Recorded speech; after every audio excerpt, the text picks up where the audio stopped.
بھارت کا پاکستان پر control line کے پار کارروائی لاشوں کو تحویل میں لینے کا الزام پروپیگنڈا ہے، D G I S P R کا یہ کہنا ہے۔ D G I S P R کا کہنا ہے کہ اس طرح کا جھوٹ اور ڈرامہ دنیا کو گمراہ کرنے کی بھارتی چال ہے۔ بھارت دنیا کی توجہ مقبوضہ کشمیر میں مظالم سے ہٹانا چاہتا ہے۔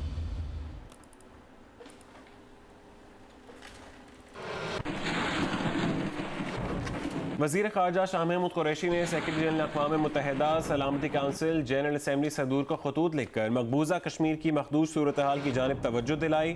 وزیر خارجہ نے کہا کہ پاکستان کشمیریوں کی سفارتی اور اخلاقی معاونت جاری رکھے گا۔ معاون خصوصی اطلاعات و نشریات ڈاکٹر فردوس عاشق اوان نے کہا کہ بھارت نے ثابت کر دیا کہ وہ امن کے راستے میں بڑی رکاوٹ ہے۔ وزیر اعظم کا صدر ٹرمپ کو سازی پر آمادہ کرنا کشمیریوں کے بیانیے کی جیت ہے۔ بھارت نے کنٹرول لائن پر جنیوا کنونشن اور بین الاقوامی انسانی حقوق کو پامال کرتے ہوئے شہری آبادی کو کلسٹر بموں سے نشانہ بنایا۔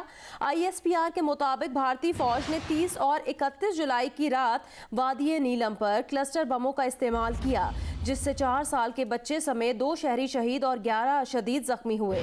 D G I S P R کا کہنا ہے کہ بھارتی فورسز کی جانب سے کلسٹر بم کا استعمال قابل مذمت اور انٹرنیشنل کنونشن کی خلاف ورزی ہے۔ کوئی ہتھیار کشمیریوں کو ان کے حق کی خود ارادیت سے پیچھے نہیں ہٹا سکتا۔ ہر پاکستانی کے خون میں کشمیر دوڑتا ہے۔ کشمیریوں کی اپنی جدوجہد آزادی انشاءاللہ کامیاب ہوگی۔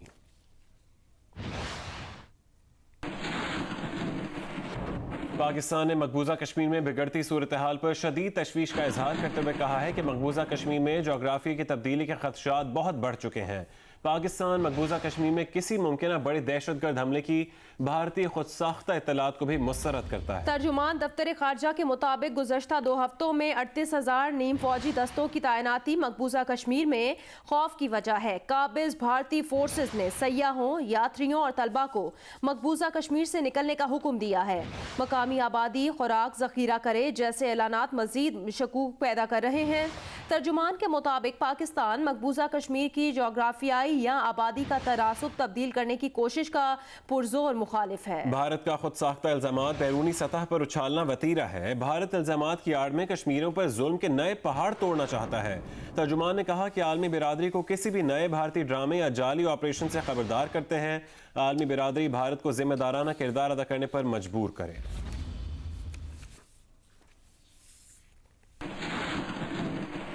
وفاقی وزیر علی زیدی کی کراچی صفائی مہم آج سے شروع کی جائے گی۔ پہلے مرحلے میں 14 اگست تک کراچی کے 6 اضلاع کے 32 بڑے نالوں کو صاف کیا جائے گا۔ اس کے بعد شہر سے کچرا اٹھایا جائے گا۔ تفصیلات بتائیں گے جیو نیوز کے نمائندے سلیمان سعادت خان۔ جی بالکل، پاکستان تحریک انصاف کی جانب سے کراچی کو صاف کرنے کی مہم کا آغاز جو ہے وہ آج سے کیا جا رہا ہے، اور 32 بڑے برساتی نالے ہیں شہر کے، انہیں پہلے مرحلے میں صاف کیا جائے گا۔ میئر کراچی نے جو ہے وہ ان کا ساتھ دینے کا فیصلہ کیا ہے۔ نہ صرف کراچی بلکہ ایم کیو ایم کے جو نامنیٹڈ چیئرمینز ہیں اضلاع کے، 4 اضلاع کے، وہ بھی جو ہے وہ ان کا ساتھ دیں گے، اور اس طرح سے میئر کراچی جو ہے وہ اپنی پوری ٹیم کو جو ہے وہ علی زیدی کے ساتھ جو ہے لگائیں گے تاکہ کراچی کو صاف کیا جا سکے۔ علی زیدی نے گزشتہ روز جو پریس کانفرنس کی تھی، ان کا یہی کہنا تھا کہ سب سے پہلے برساتی نالوں کو صاف کریں گے اور اس کے بعد جو ہے وہ کچرے کو صاف کرنے کی کوشش کی جائے گی، لیکن یہ اس طرح سے ممکن نہیں ہو پائے گا کہ صرف ادارے۔ انہوں نے لوگوں سے بھی اپیل کی تھی کہ عوام جو ہے وہ بھی سامنے ہیں اور اس کراچی کو صاف کرنے کی مہم میں اپنا کردار ادا کریں۔ جی، وفاقی وزیر علی زیدی کا آج سے کراچی صفائی مہم شروع کرنے کا اعلان سامنے ہے۔ کہا پہلا کام نالوں کی صفائی ہے۔ بند نالوں کو کھولا جائے گا۔ نالے صاف ہوئے لیکن کچرا کونے پر رکھ دیا گیا۔ ایف ڈبلیو او اس کام کی نگرانی کرے گی اور یہ کام وہ بغیر منافع کے کرے گی۔ تو پہلے ہم برساتی نالوں کو صاف کریں گے اور ان کے ساتھ جو کچرا ہے، یہ ہے فیز 1 ہمارا۔ تو اگلے 10 دن کے اندر عید تک ہم چاہتے ہیں کہ کوشش کر کے جتنے پوائنٹس ہیں جہاں پہ کلاگنگ ہوئی ہے نالوں کی، جہاں کلاگ ہو گئے نالے، وہ ہم پہلے صاف کریں تاکہ اگلی بارش میں کراچی کے لو لائنگ ایریا، کراچی میں پانی جو ہے وہ اٹھ کے اوپر نہ آ جائے اور گھروں کے اندر نہ گزرے، اور بیماریاں کس طرح وہ ہم کر رہے ہیں۔ ایف ڈبلیو او ہمارے ساتھ ہے، جیسے میں نے آپ سے کہا، ان کی بڑی مہربانی، کیونکہ لاجسٹک سپورٹ ہم کو بہت چاہیے اس میں، یہ ساری ہے، یہ لاجسٹکس کا کام ہے۔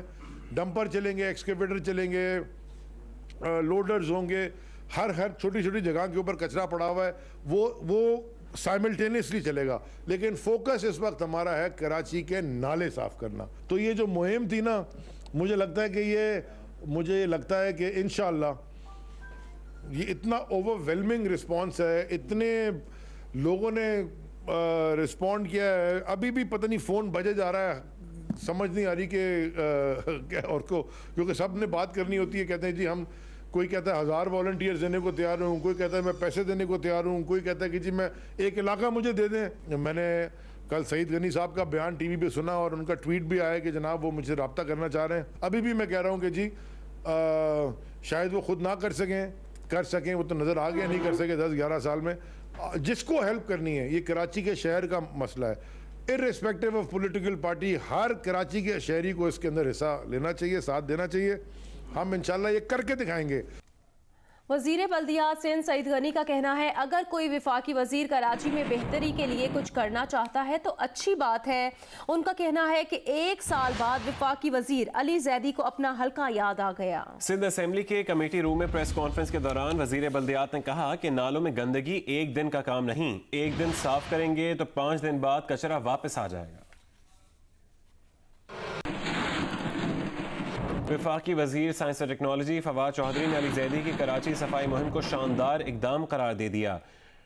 ڈیزائنر یوسف بشیر قریشی کہتے ہیں کہ کھارادر کی گلیاں وینس سے زیادہ خوبصورت ہیں، بس کراچی کو دوبارہ صاف ستھرا شہر بنانے کی دیر ہے. جبکہ اداکارہ سیمی راہیل نے کہا کراچی پاکستان کا معاشی دل ہے، والدین بچوں کو سکھائیں کہ سڑکوں پر کچرا نہ پھینکیں. اداکار عدنان صدیقی بھی مہم میں پیش علی زیدی کا ہاتھ بٹانے کا اعلان کر دیا. وفاقی وزیر سائنس و ٹیکنالوجی فواد چودھری نے علی زیدی کی کاوشوں کو شاندار اقدام قرار دیتے ہوئے کہا کہ انہیں خوشی ہے کہ کسی نے تو یہ بیڑا اٹھایا. اداکارہ سیمی راہیل نے کہا کہ ان کی تمنا ہے کہ کراچی دوبارہ ویسا ہو جائے جیسا ان کی بچپن کی یادوں میں زندہ ہے. کراچی ہمارا معاشی دل ہے، اس شہر کو ایسا ہونا چاہیے کہ لوگ آئیں اور کہیں کہ ہم نے تو جانا ہی نہیں ہے. اداکار عدنان صدیقی نے کہا کہ انہوں نے جب سے ہوش سنبھالا ہے روشنیوں کے شہر کو مشکلات میں گھرا پایا. ان کا ارمان بن کر رہ گیا ہے کہ کراچی میں بھی کوئی ترقی ہو. میں نے جب سے ہوش سنبھالا ہے اس روشنی کے شہر کو ہمیشہ میں نے مصیبت میں پایا ہے. یہ تو بس میرا ارمان بن کے ہی رہ گیا کہ کراچی میں بھی کوئی ترقی ہو. صرف علی زیدی صاحب کی نہیں بنتی، یہ میری اور آپ کی بھی ذمہ داری ہے. آئیے ان کا ہاتھ بٹائیں. ڈیزائنر یوسف بشیر قریشی نے کہا کہ کراچی ہے. کراچی برطانوی راج کا مثالی صاف ستھرا شہر تھا اور آج ہم نے اسے کس حالت میں پہنچا دیا ہے. کھارادر وینس کی گلیوں سے زیادہ خوبصورت ہے. یہ جو شہر تھا نا، یہ برٹش راج کا سب سے صاف ستھرا شہر تھا. کھارادر جو ہے وہ وینس کی گلیوں سے زیادہ خوبصورت ہے. صرف صفائی کی ضرورت ہے. ساتھ آئیں ہمارے اور اس کراچی کو واپس the cleanest city of the world کر دیں. وفاقی وزیر بحری امور علی زیدی نے صوبائی حکومت کو 2 ہفتوں میں کراچی کے 6 اضلاع سے کچرا صاف کر کے دکھانے کا چیلنج دے رکھا ہے، جس پر Karachi chamber of commerce and industry, fast bowler Wahab Riaz Hasan Ali, England کے کھلاڑی کرس جارڈن، ویسٹ انڈیز کے Andre Fletcher, music group Strings, گلوکار شہزاد روائے اور علی ظفر نے بھی حمایت کا اظہار کیا ہے. آگے بڑھیں، آپ کو بتائیں کہ کراچی کی طرح حیدرآباد کی صورتحال بھی زیادہ اچھی نہیں. حیدرآباد میں 70 سال گزر جانے کے باوجود نکاح سے آپ کا مربوط نظام قائم نہ ہو سکا. اقدامات کے نام پر پیپلز پارٹی اور MQM نے اربوں روپے خرچ کر ڈالے لیکن کارکردگی صفر رہی. جیو نیوز کے نمائندے حامد شیخ کی رپورٹ دیکھیے.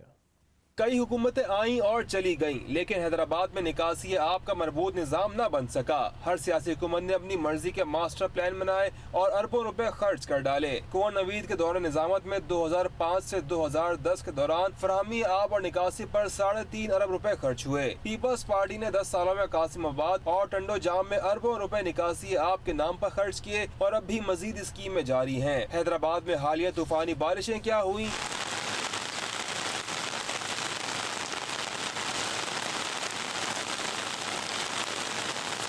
واسا اور بلدیہ حیدرآباد کی نااہلی کا خمیازہ لاکھوں شہریوں کو بھگتنا پڑا. ضلعی انتظامیہ، واسا اور ہیسکو افسران کی آپس کی چپکلش، عدم دلچسپی، MQM پیپلز پارٹی کے ارکان اسمبلی کی سیاست نے شہر کو ڈبونے میں کوئی کسر نہیں چھوڑی. MQM میں اس کی وجہ سے جمع ہوتا ہے. ہمارے جتنے بھی چیئرمین ہیں، کونسلر ہیں،